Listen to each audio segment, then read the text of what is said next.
Hello. Welcome back to Crazy Effing Mommy, episode 126. I'm your host, Elyse DeLucci. We are here in New York City, baby. How are you doing? Oh my God, happy Hanukkah, Christmas week. This is amazing. The whole city's aglow. Everybody's wonderful. I did a lot of fun things this past week. Fact of the day. Andrea Bocelli, the Italian tenor, saw him this past week in concert. Absolutely fabulous. We'll tell you about that. But fact is, I didn't know he was born visually impaired. And then at the age of 12, he had a brain hemorrhage due to a football accident. And then that's when he went blind. Did you know that? I didn't know. I thought that he was born blind. Regardless, what an amazing concert that was. I saw it at Madison Square Garden. I think it was one night only. I was sitting in seats I was able to afford, which was up in heaven, which wasn't heavenly, were the people sitting behind, complete animals. I just think people don't know how to behave in public anymore. I think after the pandemic, everybody forgot how to behave. Not everybody, not me, not you, everybody else. Not everybody else but us is there was a guy, okay, sitting behind me. One, he was recording the whole entire show. They clearly said, put your phones away. Two, he was given critique. Like, who the hell made you, Siskel and Ebert? He's every 5 seconds. He's talking through the show. He like as if he's the New York Times operatic critic. He's telling everybody next to him, oh, this was a good one. Oh, listen to this. Listen. He was with a girl or a wife or something. I don't know how she's not embarrassed for him. And then to make matters worse, he's knocking back beers and nuts, elephant peanuts, and Andrea Bocelli. What's the matter? What about a nice cough drop? Okay, for Andrea. Okay, what about, I don't know. What about a crudité platter? Elephant nuts? Really? I'm sorry. I think the Ranger game was a few nights ago, guy. I think you're in the wrong place. I swear, I was dying. That's what I need to tell you. I was dying. But it was great. It was great. And you know, it was adorable. His daughter came out and sang with him. And she has such a voice, little 10-year-old girl, Virginia, her name is, absolutely gorgeous, beautiful voice. She came, sang with him. Also his other son, his son, Matteo, who I think is around probably like 25, delicious looking man. Let me fix my camera. Hold on. Delicious looking man, beautiful voice. I mean, both of them are going to be superstars. You could just tell. I loved it. And it was a family experience. And it was appropriate because, you know, he also did stuff on his own. Like, I remember years ago, like over 10 years ago, I went to go see Aretha Franklin. She was in New York, playing in New York. And she was great. But then she had her son come out, and her son like took over the concert. And it was like, you know, after like a few songs, you were kind of like, okay, Aretha, like, are you coming back? Or did you just go on tour to introduce the world to your son and you just like took your shoes off and disappeared? Because she did. She had no shoes on, which made me kind of love her even more. But you know what I'm saying? Andrea didn't do that. He brought the family out for some numbers, brought them backstage, came back at that, but he did his thing. The most amazing part of the concert, leave it to the Italians to be absolutely dramatic. The man had 7 encores, okay? 7 encores. The only thing I think I could say that I didn't love, besides for the animal sitting behind me, is I was hoping he was going to sing the Ave Maria. And he didn't. But he sang everything else that you could think, plus holiday songs. Silent Night, and he sang New York, New York. And if you want to hear, by the way, something great to listen to on Spotify is Andrea Bocelli. It's called Concerts in the Park. He was in Central Park years ago, and he had duets with a bunch of people, Celine Dion, Tony Bennett.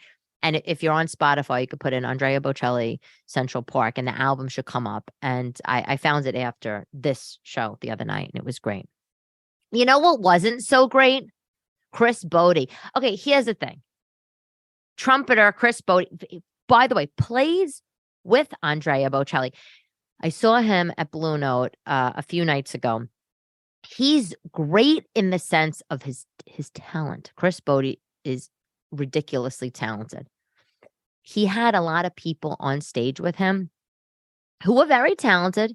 John Splithoff, one of them, singer, and I think he played the guitar. He had an amazing pianist. He had a couple singers, a violinist. He had amazing people with him. But I wanted to hear more Chris Botti. So that was slightly disappointing. Chris Botti has a residency at Blue Note every year for the last 18 years. It's worth it to go. If you want to go down to Greenwich Village, if you want to go to a jazz club, you want to be around the jazz cats, because that's how it is, the jazz cats. Very cool people in the crowd, It's worth going, but be prepared that he has an entourage and he gives everybody a lot of stage time. So if you want to just hear him, Chris Botti, you're not only going to hear him. And the other thing I didn't love so much is I need to take a sip of this horrible black coffee. Is that he didn't play any holiday songs. No, nothing. And I think if you're seeing a show in New York City in sometime in December, especially before Hanukkah and Christmas, I think you gotta throw out a holiday number. You gotta give everybody a little taste. I mean, Santa's coming, people, right? So I left the show slightly disappointed because I was like, really? Not a baby, it's cold outside? Not, Santa baby? No, like nothing? Not a little not a little trumpet? It was no Michael Feinstein, I'm gonna be honest. Every year I go see Feinstein around the holidays. I don't have tickets this year, but I'm still gonna get them somehow. I go see, he's at Cafe Carlisle this year. Every year I see Feinstein, and he just, on the piano and sings. And he, even though he might not be the best singer, he just belts it, gives it his all, does the standards, does the jazz standards, okay, and then does the Christmas songs that everybody wants to hear. And when you leave Michael Feinstein's show at the holidays, you're just like, baby, it's Christmas time. Give mama her sequin sash, throw on a little red lip. We're waiting for Santa. That's what I wanted to happen after Chris Botti. It didn't happen. But Chris Botti, I still love you, and I still think you're gorgeous. So if are you married, by the way? Just saying. Very attractive man. Okay. Had my daughter's birthday. That was nice. She had a little gymnastics birthday. I'm not doing the birthday party with like 35, 40 kids anymore. Not doing that. It's expensive in Manhattan, and I don't have the room in my house, but we had the gymnastics birthday. It was very cute. She was excited, Mommy did a handstand. I also took her and Vivian and Annalise. We went to the Rockettes. That was another thing that we did this past weekend. And that we do that every year also. Great. We went to FAO Schwartz. And by the way, can we talk about this okay. FAO Schwartz, so they reopened, they were right on Fifth Avenue where the Apple store is. They were right next to Bergdorf Goodman forever. And then they closed down. Now they reopened in Rockefeller Center. The store is different. It's not the same FAO like that I remember. It's smaller, it's narrower. They also have like these toy stations set up with salespeople, like kind of playing with and showing you the toy, which I think is nice. It's very like kind of a throwback to old school department stores. But I got to be honest, the salespeople were pushy. Okay. They had a baby section, a baby doll section. And we go to the baby doll section, and little Annie's so sweet. She's like, oh, mommy, can you buy us a baby? And I'm just like, no, Santa's coming. I'm not buying you a baby because Santa is going to be coming soon. You have to be a good girl. Everybody's watching. He's watching. Elf on the shelf is at home watching. Mommy's not buying toys. Okay. And then what do you think happens? What do you think? Sales girl comes over and she's like, oh, come on, mommy. And if you don't buy it now, it might not be here later. It's like, whose side are you on? How dare you? Are you on my side? Or are you on these kids' side? Because now I'm definitely not buying the item. And by the way, like, what did you whisper in my ear and say, oh, you could buy it online later? No, instead you're going to put me on the spot like that. Oh, and you thought you get the hell out of here. That's it. I left. I did buy them stuffed animals because I wanted to get them a little something sweet. And we did that. But buy them a baby doll when Santa's about to arrive. Get the hell out. And the baby dolls, by the way, like, hello, can we fix your prices? $120 for a baby doll? What is this? The American Doll Store? American Girls? What the hell it is? We already did American Girls last year or 2 years ago. Guess where they are? God knows. Probably upside down in the toy box somewhere, okay? Everything is so expensive. Inflation. Everything's going up except our pay. Isn't that right? Isn't that right? Speaking of expensive things, I was on one of the websites, Saks. That was the website, Saks, because Saks Fifth Avenue had a deal. Like if you spent, I don't know, over $250 or something, you got 25% off. And they have lots of great stuff, like in their gift guides, under $50, under $100, whatever. So, I like all that. And Crocs out of everything. Crocs partnered, had a collab with Balenciaga, and they were selling a Crocs tote bag for $100. Sorry. So, I'm sorry. Did I say 100? I'm sorry. I meant $1,100. $1,100. Let me tell you what this tote bag looked like.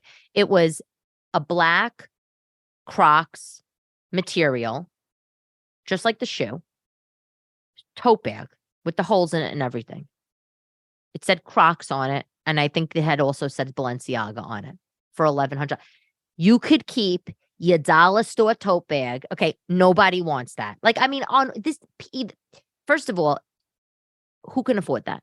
1. 2, who's buying it? 3, like, really? Come on. I mean, Crocs, by the way, should make bags. They should make tote bags. They would be good for the beach. But if you think I'm going to be taking a Balenciaga Crocs bag to the beach, you're crazy. Lots of New York stuff. Lots of fun New York stuff going on. Like, well, not events, just things in the zeitgeist. Like the New York Times came out with their 2022 most stylish people list. That's fun. You should look it up. Lots of great people on there. Nathan Fielder, comedian. Honey Dijon, this is Madonna's favorite DJ. Eric Adams, mayor of New York City, listed as one of the top most stylish people of 2022. Here's the thing. We all know, Eric, you got the swagger. We all know you love the suits. Yes, you look gorgeous in your custom tailored suit. But instead, New York Times of putting Eric Adams on the list as, I don't know, one of the best dressed people of 2022, maybe we shouldn't be blowing up his head a little more than it already is in terms of how he looks, how gorgeous he is and the suits he wears, because he's not doing a good job as a mayor, okay? And we all know that. But yes, you know what we should do? We should take the focus off of his real job that he's not performing at, and we should give him accolades on his wardrobe, which is exactly what he wants. Anyway, Martha Stewart is on the list. She did that photo shoot of where she was in the buff, just wearing an apron, looking very gorgeous at 81 years old. Just goes to show you that no matter how old you are, age is just a number, because I should look like Martha Stewart when I'm 81 and I could do a beautiful photo shoot naked, wearing a shabby apron. Also on the list of the 2022 best dress is the spotted lanternfly. The lanternfly that everybody's stomping out every time we see one. And you know what? That's another reason to love New York, that they put the lanternfly on the list. 1, because they're the most horrible pest ever. But 2, they are very attractive when you think. They look like a bloated, puffed up ladybug with shades of gray woven, Bad Bunny was on the list, which, by the way, is a man.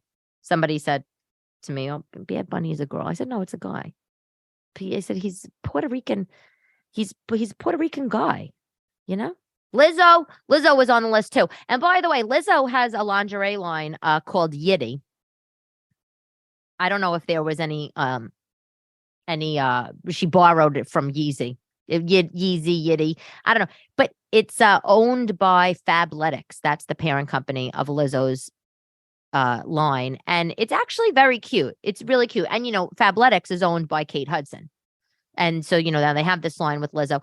And it's very cute. Just look it up online. It be size inclusive, which I love. Because why should you be a size 4 queen and only have to shop in Lane Bryant? Now you can shop at Khloe Kardashian's Good American, and you also have fabulous Yitty. Okay. Cover of New York Magazine, Reasons to Love New York. I think I talked about that last week. Here's my reason to love New York. Okay. My 1 millionth reason to love New York. I went to my favorite, 2nd Avenue Deli, the other day. And I was dying for my also all-time favorite, corned beef sliced thin on rye, Russian dressing on the side, knish, square knish, matzo ball soup, Diet Dr. Brown black cherry soda. I wanted the bright green pickles with the coleslaw. That's what I was dying for. Okay. I was dying for it. Go to 2nd Avenue Deli, sit down. Before I sat down, I walk into 2nd Avenue Deli. It's like 7:30 p.m. Owner says to me, he goes, yeah. I said, yeah, can I get a table for 2? Yeah. And he goes, oh, yeah. Yeah. Well, we're closing 9 p.m. Lights out. Make it snappy. I did a double take. I was like, wow. All right, you're the picture of customer service. And then I sat down and I enjoyed my meal. But is that not a reason to love New York? I love it because he doesn't give up. Couldn't care less about my business. Couldn't care less that I was dying for deli. Couldn't care less that this was the only place that I wanted to go for deli. He runs his business for God knows how many years. He wanted me to let me know that they weren't going to stop their closing for nobody and to hurry it the hell up. I love that. And I actually think maybe it was like lights out at 8 p.m. I don't even know if it was 9 p.m. I don't know. Do you like Cats better or do you like 2nd Avenue? I listen, I'll go to any Jewish deli. I love it. If I'm in Long Island, I like Ben's. I mean, there's lots of Jewish. Anywhere I go, if there's a Jewish deli, I like to go. I think Nate and Al, is that in LA? Is that the name of it? Am I getting that correct? I just love a Jewish deli. And I always get the same thing. I like the corned beef sliced thin on rye. If I'm with somebody that also loves Jewish deli, I will try to convince them to do, let's share. Like they get pastrami sliced thin on rye and I get the corned beef and then we share, or I'll do the pastrami, whatever it is. I like to do that. But Cats Deli, Cats is good and it's an institution. And everybody has to go and should go. But I don't know, in terms of the quality of the food, I just think 2nd Avenue is better. And I don't mean 2nd Avenue Deli, by the way, opened on the Upper East Side of Manhattan a few years ago, but I'm talking about the one in Murray Hill. And 2nd Avenue Deli is not on 2nd Avenue. Okay. Just need to say that. Another New York thing that's going on is that the MTA decided to install urine detectors in the elevators of the subway. Okay. Now, if you have ever taken the elevator inside a New York City subway station, it is one of the most god-awful experiences on the planet. It actually should be equivalent to a ring of hell inside Dante's Inferno. Okay. I mean, it is, the smell is horrible, acidic, stale urine. It's the most horrific thing. At night, the homeless people, I don't know, they go in the elevator and they pee in there. It's either that or people really have to go to the bathroom, some normal subway riders go in the elevator and do their whizzing around because there's no bathrooms in the subway.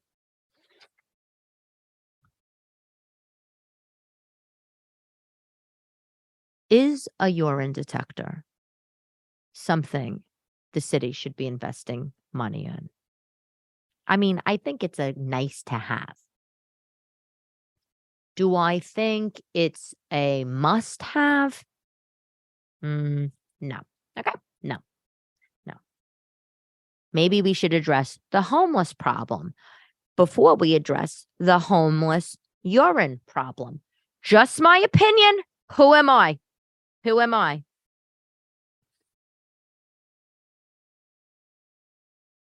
Sherry Lemon is closing. Do you know Sherry Lemon?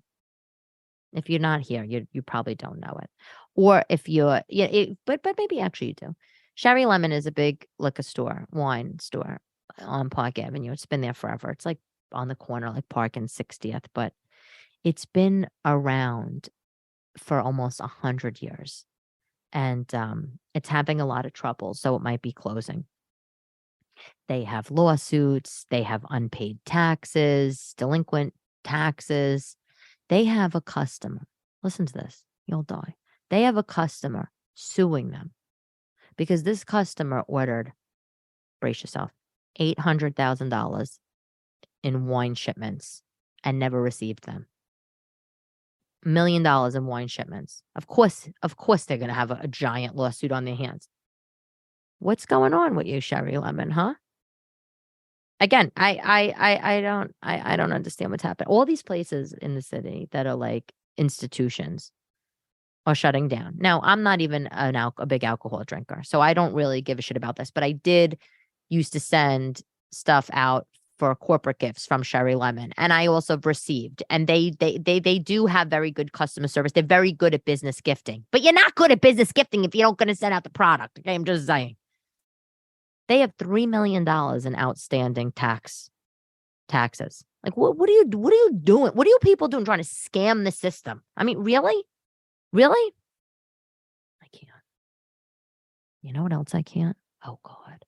So when I took the girls to the Rockettes, and we went to FAO, we also went out for lunch. We went to Del Frisco's because it's right diagonally across from Radio City. So, and by the way, so is McDonald's, is down the block. But, it's like, look, when you have, especially if you're a single mother, or even if you're not, even if you're a family, and you're going to take your kids to a kid thing, although I love the Rockettes, you also want to have, a nice meal, right?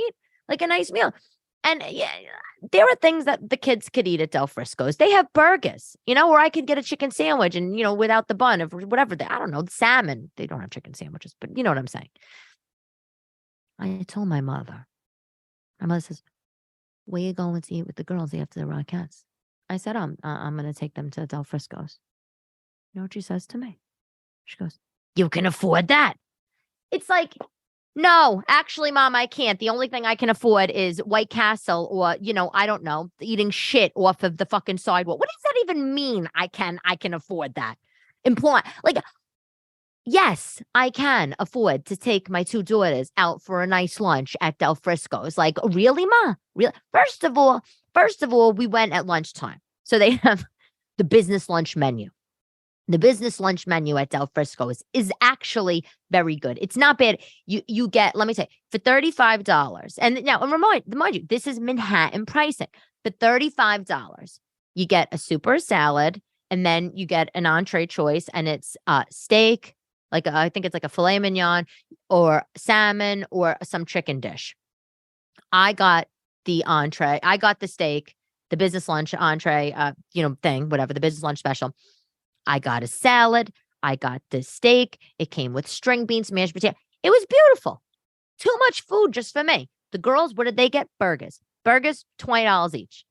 They probably could have shared one, but, Mommy wasn't thinking. And then, of course, I had Vivian, my little one, asking me for a crab cake, telling me they're her favorite things in the world. I can't handle that. But my point is, it's like, Ma, really?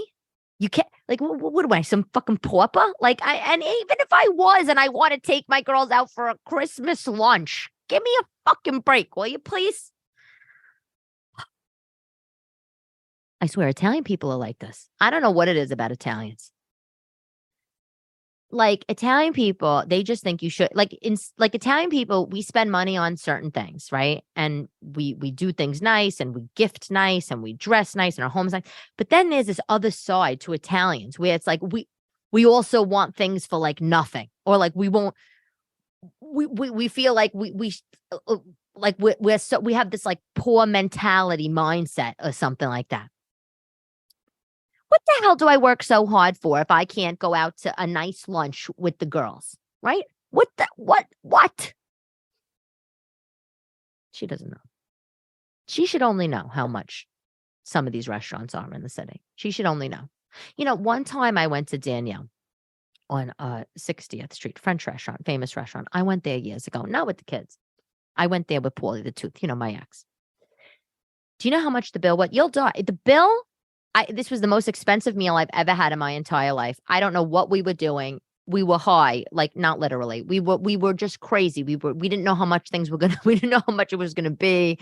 It was like a tasting menu. My ex really wanted to go. Of course, he did fancy it. Like he really wanted to go. He really wanted to have this experience. It was like a tasting menu. And then they like sold us on the wine pairing. The bill comes. It was $700. I know. I can't believe it either. And like we paid the bill. And by the way, we got the worst treatment at this restaurant too. Probably because we were two kids in there and we clearly didn't belong. But my point is, my mother, she has no idea how much things cost. No idea. Giving me a problem about $20 hamburgers. It's like, all right, Ma, buy the Happy Meal at McDonald's these days is like $15. The extra value meal, whatever the hell it is. At McDonald's, you get the burger, the fries, a drink, right? Like a number 1 Big Mac. And it's like $14. Yeah. Well, you know what? For $5 more, I could go sit in a gorgeous restaurant. I can have free bread on the table, right? I can have a waiter. Thank you. Thank you, Mom. I can't. I watched Sebastian's new special. Did you watch it yet, by the way? Did you watch it? I watched it on Netflix last night. It was good. It was funny. It was very funny. It was funny. He did it in Vegas. Here's the thing. Not a lot of Italians in that audience. I could tell. You could tell by the laughs. And sometimes on these specials that they do, they sweeten the laughter. Which is basically a term, like a production term, is they'll they add in laughter if they're not getting like live laughs. But he got a lot of laughs, but you could tell it wasn't like the I can't breathe Italian laughing. Because some of the Italian bits, like they hit, but they didn't hit as big as they would if he did the special like in Atlantic City. Just saying. It wouldn't have the same Rat Pack effect that he wanted, of course, if he had it in AC, but it was very good. It was very good. He's going gray. You can visibly see the gray. You can visibly see that he's getting older. He looks good though. He looks handsome. Here's my only thing for you, Sebastian. Okay. And I love you. I love you. We love you. Here's the thing. I liked the tux. I didn't like, though, that you didn't have an undershirt underneath the tuxedo shirt. This is what I'm telling you. How I know you didn't have an undershirt underneath the tuxedo shirt is because towards the end, you were doing some of your Sebastian movements, and the button started to open up near your belly, and I saw the skin. Now, here's the thing. I don't want to see your belly skin. I don't want to see your belly skin while you're doing a Netflix special. I'm sure you have beautiful belly skin. I am sure you have a gorgeous body without your clothes on. Just saying. We don't need to see it. Put your undershirt on. Yeah, what's the matter? You don't wear an undershirt? I think that felt like that was a little bit of a wardrobe malfunction. But I did like the tux. But when you wear something like a tuxedo, it's a little restrictive. I think if he had something that was a bit more casual on, he would have been able to do more movements. But that wasn't the look that he was going for. He was going for the fancy Rat Pack polish of old Vegas. Fine. I liked it. Very good. Let me know if you watch. I'm curious to know your opinion. Okay. Product of the week. I found this. I don't know how I found it. I found it on the Saks Fifth Avenue website. It was $100. And then I found it for $65 on Amazon, just to report the price difference. Okay. It's called Bed of Nails. I bought it. I love it. Okay. This is what it is. It's an acupuncture mat. It's a yoga mat, basically. It's a shorter version of a yoga mat with nails all over it, plastic nails, like hundreds of plastic nails all over. And you lay on the mat and it's like having an acupuncture treatment. I am always sitting down, writing at the computer, whatever. I'm hunched over, my back hurts. I have heating pads that I use. I try to do the rollerball thing. I used to go to physical therapy and then I didn't have time, but I bought the bed of nails and I lay on it and it's so good. It comes, they also sell a pillow, like a neck pillow with the nails on it too. I didn't order that. I should have ordered it as a set, but I just put that on in my Amazon cart and pushed, order, because that's just what everybody does during the holidays, don't you? One for her, one for me. I got one for my sister for Christmas. And then I liked it so much. I liked the idea so much that I was like, oh, I'm going to get one for Allison. And then I'm also going to get one for me. That's what I'm going to do. And it's amazing. The only thing, it's a little thin, like the pad itself is a little thin and it's a little flimsy and it's short, it's not long. So if you're very tall, you might get like half your back.